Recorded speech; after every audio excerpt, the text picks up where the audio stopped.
Vanakkam again to everyone here. I'm going to try and say something and you can correct me if it's incorrect, but I wanted to start with something a little bit poetic. Kavithayum அரசியலும் ஒன்றாக நடந்து வரும் ஒரு குரல் Kanimozhi. A voice where poetry and politics walk together, Kanimozhi. Welcome, ma'am. Vanakkam to you. Tamil Nadu is heading into 2026 with familiar certainties and some unfamiliar churns. Your party, the DMK, which rules the state right now, remains the pole position party. The BJP is openly scripting a regime change campaign from the outside. Old alliances are being quietly renegotiated, even though everyone denies this. And a new cinematic disruptor has entered the arena now. And at the heart of this political contest lies the DMK's core claim that social justice isn't just policy, but a core purpose.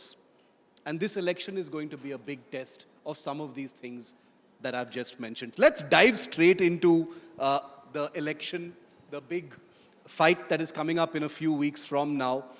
How do you see this election, ma'am? Do you see it as, an incumbency to defend or a dominance to extend further? See, your first question about social justice. I think primarily the DMK is still, very much a continuation of the Dravidian movement. So I think it is more important to us to continue that legacy than just win elections. For us, winning elections is actually making the dreams of our leaders come true and what the Dravidian movement stood for. So just to continue that is what we have to win elections for. And I am very confident because, this term, the DMK has done very well and people recognize that everywhere when you meet them and when you see the CM being received very warmly wherever he goes. I'm sure people recognize that, appreciate that. I think the government has actually reached out to every sector, be it business or women, students, especially women, students who are going for higher education, the support given to them, and also to, students who've not had the opportunity or students who would have never had the opportunity to be exposed to what are the courses available to them, what are the opportunities available to them through non-mudal schemes like the non-mudal one. So I think the government has just not, looked at this term as, reaching out to the people for election. I think it is a long-term vision which they've worked on, and I think the students and the young people and people of Tamil Nadu have come to understand that. So I definitely am very confident that we have a lot of forces to fight, but it is not anti-incumbency. I'm going to come back to social justice, I promise, in just a couple of minutes from now, but I just want to focus a little bit about the elections. Tamil Nadu has always been a state where it's been alliance versus alliance. This particular election probably even more so. The speaker before you, EPS, said, the DMK Congress relationship is on the rocks and that it will soon be a thing of the past. How do you see that? That is your electoral rival saying it, but even visibly there have been some tensions that go beyond the usual pulls and pressures of alliance politics. Is there something wrong between the DMK and the Congress, ma'am? Primarily, both of us are political parties and, people in the, forget the leaders. Many people in the political parties have a right to have their opinions and also have their own expectations, which in a democratic setup, unlike the AIA, DMK or other parties like the BJP, people are allowed to express it. And that actually might look like there is a huge rift. But we've had, incidences where people have, even in the past, when, people thought that the alliance was very, very strong also, that we've had people having different of opinion on issues, and that doesn't break an alliance. I mean, everywhere, every time there's an alliance, it is negotiation. I'm sure Mr. Edapadi knows that better, because last time they were not even in alliance. Is it a little bit more this time? That's what I'm trying to get at. See, I don't think the differences are more. Maybe, the expectations and what are the possibilities. Every time we've negotiated, it is not that, we've always been able to, satisfy each other completely. We've also gone, more than what we can, and Congress is also accepted and accommodated. So I think any relationship, anything is like that. And this has been a very, very, very long relationship. And Yeah. I think more than anything else, Congress and DMK have an ideological connection also. I think the leadership understands that very clearly. And we are here to fight for social justice. We are here to ensure that this country is a secular country. Because you have a terrifically unique perspective, both in the state, and from Delhi. So you have you have a vista that gives you a perspective both at the national and the state level in terms of politics and this relationship. The question about this election particularly is that you've got the TVK and Vijay entering the fray. The Congress has been, for want of a better word, flirting with the TVK a little bit, using it maybe as some kind of leverage in its relationship with the DMK. How do you see that part? See, I don't see Congress as a particular individual. I see Congress as a whole party. So just because one individual meets somebody in a different party doesn't mean, Congress is speaking to them. Because that one person doesn't become the party, I think. And yes, we've seen new entrants into politics in every election. Everybody has come into, after MGR, I think we've seen so many people come into politics, and they've come, they've gone, they've been there, and I have nothing more to say about that. Most leaders from your party have taken a very strident view on Vijay. Obviously completely untested politically. The sober view is that, you can't ignore any political entrant. What is your personal view, madam, on Vijay coming in, the big rallies? This is not the first time you're seeing huge cinema stars and personalities and cultural icons, entering the political fray. Your incredible father was one of them as well. How do you see Vijay? No, he was politician first, yes. and then, A politician and a poet, and then he got into film. But how do you see Vijay then? See, this is a democratic country, and I think everybody has the right. I cannot say, there we have Arun Mori. She would be great if she comes into politics, but she stayed away. Anybody can come, into politics, and we cannot say who should and who shouldn't. But if you want me to comment about Mr. Vijay or TVK, I like to understand a little more about what they stand for. And unless they tell me what they stand for, unless they talk about certain issues, I will actually not be able to say, just because crowds are coming. I've seen crowds come for many political leaders. We've seen crowds for musicians. We've seen crowds for film stars. So that doesn't actually mean that it's going to convert into political votes, or something. When we're facing elections, it's going to turn out to be something. I'm not just trying to wish him away, definitely. But I want to know what their ideology is, what they stand for, what they believe in. See, when somebody says, Periyar is my ideological leader, but I do not accept his atheism, then the first line itself makes me suspicious of that person. Is that a very nice and polite way of saying that Vijay stands for nothing? When you're saying you want to know what he stands for. You said it very lyrically and nicely, but that's what you're basically saying. No, I'm just curious. I'd like to know, that's all. Okay, very interesting. As promised, madam, I will come back to the social justice aspect of it.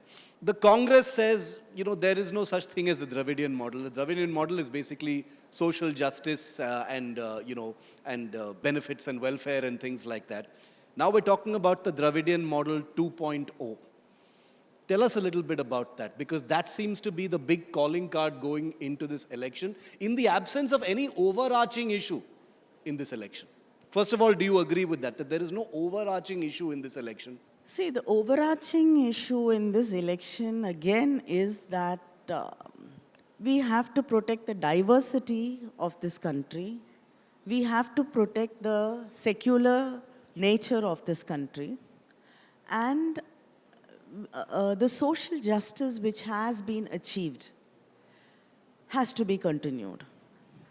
If I'm going to give you an example, I think in some statistics which came out in 1913, I think 70% of the students who came out of Madras University belonged to one community, in the upper caste, the Brahmins.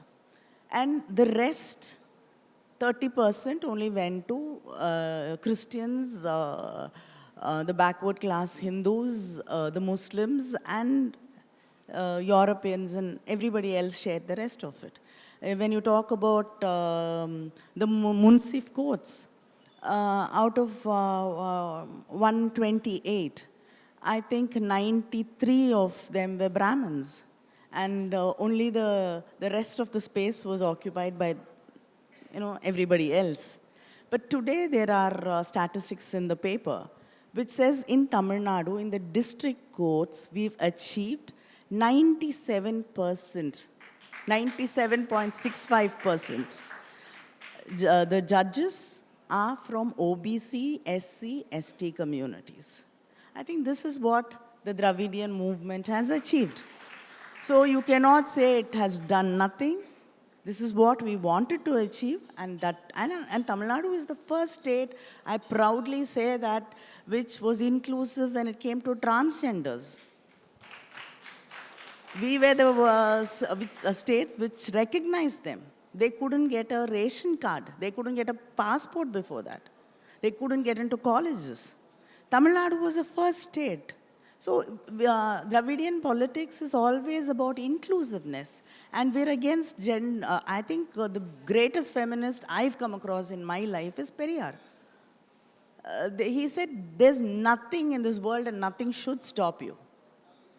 Be it religion, be it anything. So we fought against gender bias. So, I think we are today,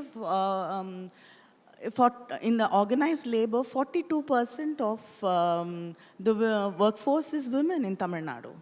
I think we are getting, we haven't reached where we should. We are getting there. So since we started politically, I will end poetically with you by saying, if this election, this test for the DMK going into this election were to be described by you in a poem, what would it be? In a poem. Give us some poetry to end. It can be, please, we would love to hear something. I just like to say 3 Bardeyar's words, Achamille, Achamille, Achamenbadillaye. Thank you very much, madam. Thank you very much. This session examines what makes Tamil Nadu attractive to investors and how it compares with competing states and what more needs to be done to sustain investors' confidence. Joining us now, Shri Darez Ahmad, who's a bureaucrat. He's the Managing Director of Guidance Tamil Nadu. We have Mr. Famsan Chow, who's a CEO of Vingroup Asia. We have Mr. Moses K, the Managing Director of Allison Transmission. And this session will be moderated by my colleague, Sam Daniel.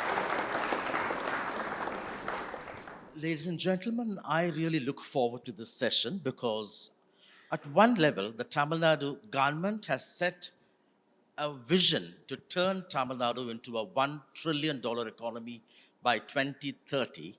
And largely the burden to fulfill this would now fall on the shoulders of the industry to be able to propel and increase its growth to that level to match the expectations. And we have a fascinating panel with us, Mr. Darez Ahmad, the Managing Director of Guidance Tamil Nadu, that guides investors from identifying land, investment commitments to conversion, and much more after they start their production. Also with us, a big ticket investor, Mr. Pham San Chai. Forgive my mispronunciation, the CEO of Win Group Asia, that has set up its VinFast EV car manufacturing plant in Thoothukudi, pumping in 4,000 crore rupees. And we also have Mr. K. Moses, the managing director of Allison Transmission, a US based MNC that's known to be the largest manufacturer of automatic transmissions. Gentlemen, thank you very much for your time. Mr. Darez, is it tough competition now to attract investments to Tamil Nadu? Many other states just like you are working aggressively to draw investors to their states. Tamil Nadu, what we attempt to do is create a value proposition. We try to have a partnership with whichever our investors and companies. So, what we like subsidies, land, all are important part of the system. But what we offer is an ecosystem and the value proposition what Tamil Nadu hold. And we believe that that is the long-term play, and we are able to have our tremendous human resources. We have great infrastructure, logistics advantages. So all these things are the real differentiators in the sense that because life cycle of companies and investments are very large span of time. So Tamil Nadu's value proposition is what it brings to the table in getting the best return on investment on for the when an investor comes to the state. To achieve the $1 trillion vision, in the coming 5 or 10 years, what kind of industries do you think in Tamil Nadu are required to be able to propel that kind of growth to achieve this? When we look at investments and industries, the first most important priority is the kind of employment it generates and the quality of employment and the kind of value add it brings into the ecosystem. Like Tamil Nadu, we plan to have a product nation in the overall scheme of things. The government of India is PLIs, and government of Tamil Nadu also tries to match it with that product nation concept. So what we we plan to do is, what are the industries which are strategically important? For example, government of India through its PLI brings in the shipbuilding. So Tamil Nadu is also one of the first SPVs for shipbuilding in Thoothukudi. Chow was talking about Thoothukudi when he selected Thoothukudi. When WinFast was going there, it was not many industries were there. Slowly, Right. it got that traction. Similarly, when you look at industry shipbuilding, if you look at the employment multiplier, it's almost for every employment in the industry, the 7 is created outside. So that are the kind of industries Tamil Nadu always prioritize. And not only that, then other kind of global capability centers, then high value equipment manufacturing in semiconductors. So, and across the value chain, we try to create in intellectual properties, we create R&D and new products within the state, which will create that ecosystem and next generation of talents into the system. So that is a priority. Employment has been always the first priority for the state whenever investments are thought of. Dr. Darez, still, in spite of such efforts and systems in place, Tamil Nadu lost out when it came to, say, Google, which chose Andhra Pradesh for its big AI investment there. Similarly, semiconductor projects. How would you account for this? Is it because of also the tussle between the state and central government? We are talking about specifically, if you talk about AI investments, we have just now, if you look at last week, we are trying to create an AI ecosystem based on a sovereign AI and a sandbox for AI development. So we are in the process of creating that ecosystem, which will be the base for our startups in AI, other things to experiment and work on and develop. So if you see 1 week before, we already had that investment, which is with Sarvam AI. And we talked about semiconductor. Our strategy has been to create equipment manufacturing in semiconductor, because we already have two companies who are manufacturing equipment supplying to big fabs from Coimbatore.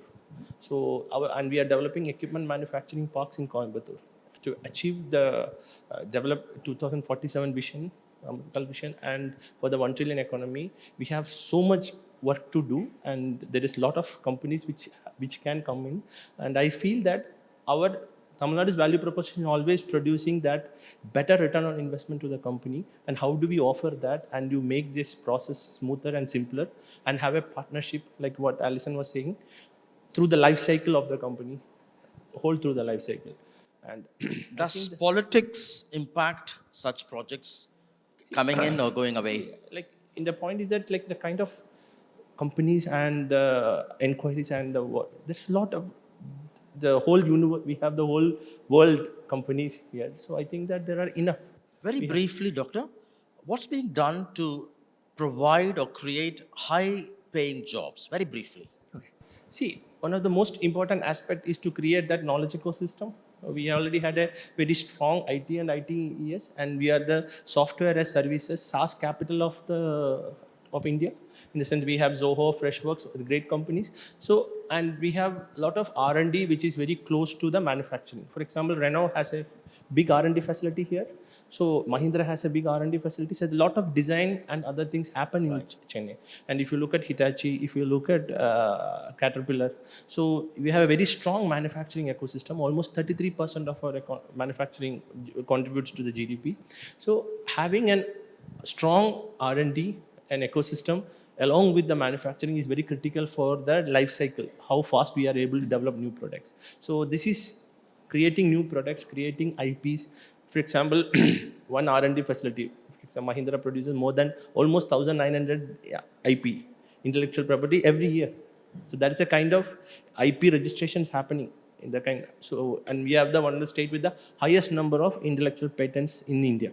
So what I'm trying to say is that this is the knowledge economy which will propel the high value growth as a product nation.